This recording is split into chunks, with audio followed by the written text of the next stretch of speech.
आग को QR code सहित आसिबो पैन कार्ड पैन 2.0 प्रकल्प को मिला कैबिनेट मंजूरी। वर्तमान रो कार्ड गुड़िक बिना देय क्यूआर कोड युक्त पैन कार्ड रे अपग्रेड करा जिवो।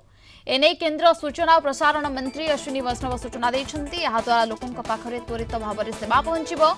एथिसहित सेवा मानरे भी उन्नति आसिबो। गतकाली नरेंद्र मोदी अध्यक्षतार बसिथिबा अनुष्ठित अर्थनैतिक व्यापार संक्रांत कैबिनेट बैठक में आयकर विभाग पैन 2.0 प्रकल्प को मंजूरी मिली।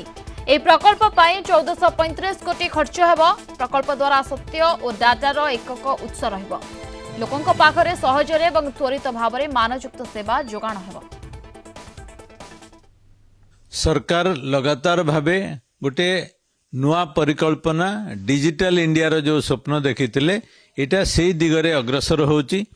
पैन कार्ड 2.0 जोटा कि गोटे यूनिफाइड पोर्टल यूनिफाइड कोड एवं ग्रीवेंस रिड्रेसल सिस्टम अनुसार जाउची, जोटा कि जहार जा असुविधा थिबो सेगुडी को एड्रेस करा जाय परिबो एवं ता संगे संगे क्यूआर कोड माध्यम रे एई कार्ड गुडी को यूज हबो। प्रत्येक ट्रांजैक्शन कैप्चर हबो